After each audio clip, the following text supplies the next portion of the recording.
Time magazine has just named Blake Lively a titan on its 100 top most influential people list of 2025. And the reason is even better. Apparently, when you pay off the NAACP after hosting a plantation wedding, it makes you a titan. You cannot make this stuff up. Before we dive in, hey everyone, welcome back to the channel. It's Ashleyb TV. I'm a former TV news reporter and Hollywood actress taking you behind the headlines. Before we get into why she was actually chosen for this list, let's analyze what this list even means. So the Time 100 list, it's an annual publication by Time magazine. It identifies the profiles of 100 most influential individuals in the entire world. Let's put that into perspective. It's a curated list. It's not a random selection. And the people who create the list are Times journalists and the editorial team carefully select the individuals they believe made the most significant impact on the world. So people who are recognized are from various fields. It includes politics, business, entertainment, and more. While there are other actresses on this list, Blake Lively's appearance sure does shock us all, especially who it comes from, and that's Sherrilyn Ifill. She's a civil rights attorney. She writes, in the year 2025, I don't know the Blake Lively of the red carpet or the Met Gala. I never watched Gossip Girl. The Blake Lively I know is a philanthropist, a student of our country's most intractable problems. She and her husband, Ryan Reynolds, reached out in 2019 to make a contribution to the NAACP Legal Defense Fund. I'd been getting a few of these calls as our work fighting against voter suppression and police brutality was receiving national attention. I'm always curious about the kind of research famous people do before they make that cold call to offer their support. The ones I have remained in relationship with are those who, like Blake Lively, did their homework. I admired immediately her curiosity and her sincere work to understand the conditions that shape our country. I remember an early conversation in which she expressed frustration that so much of our nation's history was not a part of the instruction she had received as a student.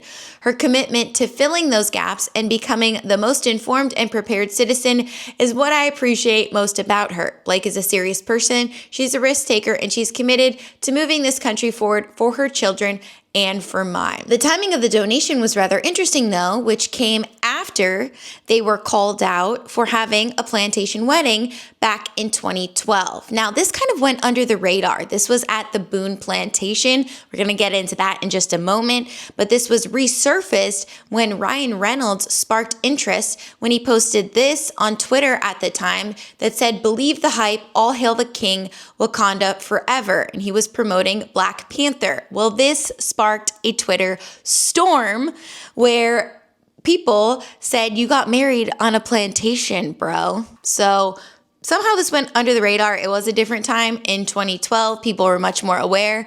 In 2018, Ryan Reynolds and Blake Lively apologized for the plantation wedding. Ryan Reynolds says, quote, "What we saw at the time was a wedding venue on Pinterest. What we saw after was a place built upon devastation, tragedy."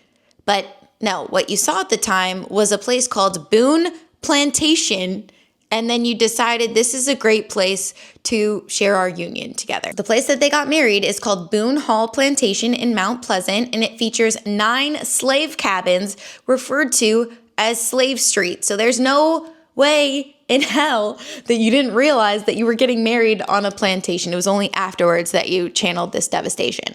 So Ryan says, quote, "We're ashamed that in the past we've allowed ourselves to be uninformed about how deeply rooted systemic racism is," the couple wrote on Instagram, announcing a $200,000 donation to the NAACP Legal Defense Fund in May, following the death of George Floyd at the hands of Minneapolis police officers. Quote, "We want to educate ourselves about other people's experiences and talk to our kids about everything, all of it, especially our own complicity." This is like having your birthday party at SeaWorld and then donating to PETA 6 years later, except way worse. Times editor-in-chief Sam Jacobs claimed this list includes people who are shaping our world and defining our moment. So we're defining our moment with Betty Buzz and butterboards now. Among other titans are Serena Williams and Simone Biles. Blake Lively just fits right in with her contribution. Blake acknowledges making the list on her Instagram, writing, quote, "It's an honor to be acknowledged on the Time 100 list for 2025. To be written about by the great Sherrilyn Ifill is not something I take lightly. Her work has shaped our nation, who she is as a human woman, mother, leader, fighter, healer, empath, risk taker, and dream maker has shaped my heart and also my stamina to never stop believing in a future that's better and safer for everyone. Thank you, Time, and thank you, Sherilyn Eiffel, for one of the most real and meaningful moments of my life. This is an honor. My 10-year-old self is pretty blown away right now. What about Justin Baldoni's 10-year-old self? He's also probably blown away. He's probably like, oh my God, why do I even try? Why do I even try when an actress who has much more power and much more wealth will just come at and try to dominate my entire life? But then Blake Lively goes on to post this on her Instagram stories. And is it just me, or does this read a little bit cryptic? Tell me if you think this is a nod to what's going on right now with the lawsuit against Justin Baldoni. She says on Instagram story, not to remain on her whole feed, it says, I'm able to see this moment, almost looking back from the future or looking ahead from childhood. And from every time period, I can see how profound this is to me. Not just to be included, but to have a voice.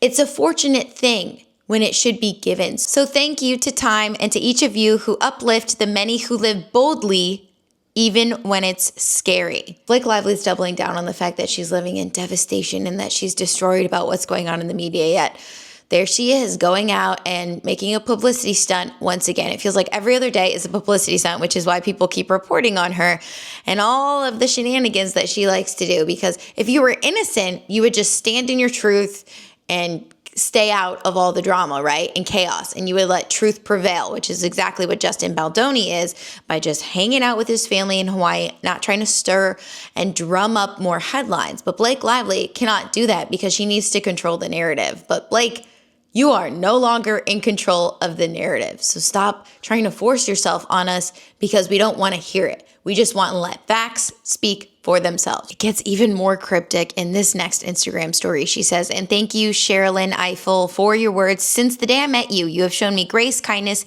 curiosity, wisdom, strength, knowledge, and the power of the female fire to illuminate in times of darkness. If she isn't talking about 2025, I don't know what she is talking about. You constantly illustrate how connected we all are and can be when division feels like the only ending.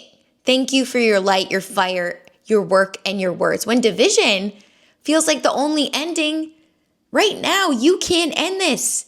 You can come clean. You can come to an agreement. You can solve this outside of the courtroom, Blake, but you choose to keep this division up. This is a choice that is clearly yours. What continues to infuriate us all is that this liar who continues to drag and cause division with Justin Baldoni bringing down his career continues to be honored, like on this ridiculous list, and also given opportunity. She's still set to make her supposed directorial debut with an upcoming film adaptation of the graphic novel Seconds for Searchlight Pictures. Well, was it her directorial debut, or did she just steal the directorial debut away from Justin Baldoni in It Ends With Us? Meanwhile, as you know, Justin Baldoni is getting projects stripped from him left and right, including this huge, probably going to be blockbuster movie, Pac-Man. He was supposed to direct that. He is losing hundreds of millions of dollars, and it just grosses us all out, and especially to see her constantly pushing narrative after narrative that she is standing for truth, she is standing for females. But guys, it gets better. The interesting tidbit is that speakers of this event, of the Time 100 2025 Summit and Gala, include entrepreneur Ryan Reynolds. You can't make this stuff up. Oh my God. It's like they don't even try to cover it up. It's all right here out in the public for us all, abc.com. Sherilyn, I want to hear from you. Why was it 6 years later? Why was it in 2025 that you felt like, you know what? I just forgot one quick thing. I forgot to honor Blake Lively, who made a $200,000 contribution back in 2019. I'm sure other celebrities have donated way more than that. And of course, Ryan Reynolds and Blake Lively have since then, to again keep in good standing because their ridiculousness is off the charts. Obviously, they need to get a lot more people on board the Blake Lively train because A Simple Favor 2 comes out May 1st on Amazon Prime, and apparently people obviously are very aware that Anna Kendrick wants nothing to do with Blake Lively. You can tell they were obviously forced to pose together at the London premiere of the film, and Blake is like smiling as if, come on, girl. Go on. I love you so much, girl. and Anna is clearly so uncomfortable. What's hilarious is both of them did not post these photos on their Instagrams, which I found very interesting. But if you go under Blake's Instagram, she posted the trailer 2 days ago, and she has overwhelming comments of people saying how they cannot wait for it. Cannot wait to see you in this. I can't wait for everyone to see this. It's so good. So many surprises. But then if you go to Anna Kendrick's Instagram, oh boy, the comments are not, ooh, can't wait to see this. The comments read, Blake playing as herself in the movie, crying, crying, crying. I'm conflicted. I want to support you, but I don't want to support Blake. She left comments on, God, we love you, Anna. We're only here for Anna. The fact that Anna is enabling comment section is brutal to Blake. Love you, Anna. Geez, why so much hate for Blake? Okay, we got one positive for Blake. This queen is unproblematic, so left the comments on. Cheer. I'll watch because it's not Anna's fault that Blake is insufferable. We're not watching anything with Blake. I'll only watch this because I love your work, Anna. Honestly, Blake, literally why? Can we please get a new idea? Do we really need Blake recycling a character who basically just exactly who everyone thinks she is in real life? Can you CGI, oh my God, guys, this one is the best. Can you CGI Anna's face over Blake so we can have two Annas and no Blakes, please? If Blake really wants to redeem herself, she will follow my instructions. We don't want a whispery Instagram vague post and dewy lighting saying, I'm still fighting for women. Women need to have the opportunity to prevail. She needs to tell the truth about what happened with Justin Baldoni because, girl, the math ain't mathin'. We really did believe you at first. I mean, anyone who claims sexual harassment, you gotta pause. You gotta say, wow, was there something going on behind the scenes that we missed? But then the math started to come out and the receipts started to show themselves. And when you say something and then we clearly see it on film that it's not true, it's evidence after evidence that Justin Baldoni keeps presenting himself and you have literally zero evidence. You want us to believe that the nice guy of Hollywood just got removed from his own film without shadiness going on. She will take a break, no more red carpets, no espresso martinis, no cheeky donut publicity stunts without wearing a hairnet. And Blake, how did you not realize that you would be called out for that? And she'll apologize. And she's going to be really honest. She's going to make a video or a statement. Honestly, a video or an interview would be amazing. And she's going to say, guys, things got out of control. I did not handle it well. I let my anxiety take over. I let my ego take over. And I did things I shouldn't have. And I brought down this man's career. And I claimed sexual harassment when clearly I don't know how I came to that conclusion. I'm spinning out of control. I'm going to go to rehab for a year. And I'm going to come back a better person. And then she needs to retreat to that giant house of hers. She needs to bake a cupcake, raise her 12 children, maybe start journaling with a therapist and just disappear gracefully for a hot minute. Once she comes clean, once she admits fault, once she solves this out of the courtroom, and once we can raise up Justin Baldoni once again, she needs to actually find a way to serve the world and not for the cameras. Honestly, I don't even want to know about this. None of us do. You just need to be a better person and stop serving your ego and dragging people in the meantime. We don't want to see you on the red carpet. We don't want to see you with Betty Buzz. Then she needs to surround herself with people who are actually going to make real change. And I'm talking like 3 to 5 years down the line because this is going to need a real shape up. Because we don't need another actress with a hair serum and a cocktail line. We need women in Hollywood who do more than perform allyship when it's convenient. Until then, we're going to be over here with the grounded queens like Anna Kendrick and Leighton Meester and the actresses who don't need an entire PR team to manufacture depth. Meanwhile, Ryan Reynolds just can't help himself. He posted this birthday video for his friend Rob.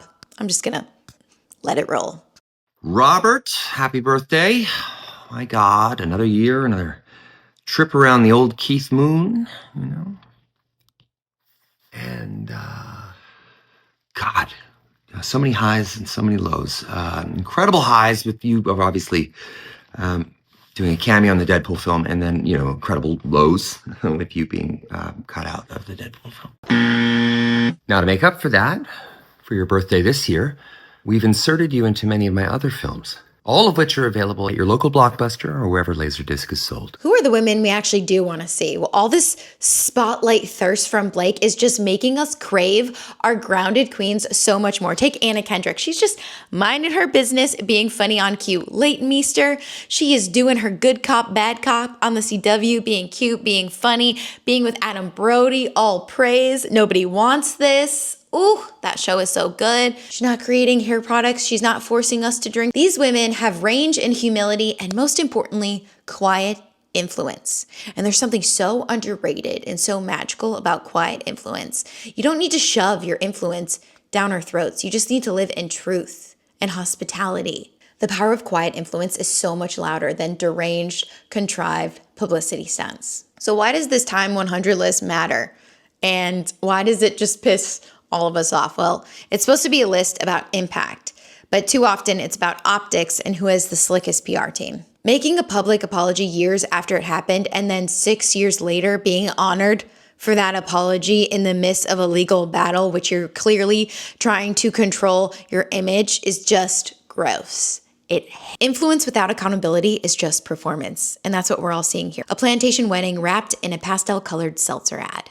Meanwhile, the real change makers are working behind the scenes and not trying to dominate your For You page. So Blake, congrats on Time 100, but maybe next year, give the space to someone who didn't use a national civil rights donation as a career power-up move. We're going to be rooting for the ones in the shadows, the ones who aren't desperate to be seen but are determined to serve. All hail the grounded queens, Anna Kendrick, Leighton Meester, and Emily Blunt. We see you. I want to hear from you. Sound off in the comments. Do you believe Blake Lively deserved to be acknowledged in Time 100? Who do you think should have taken her spot? Do you believe this is all just some Betty Buzz PR blitz?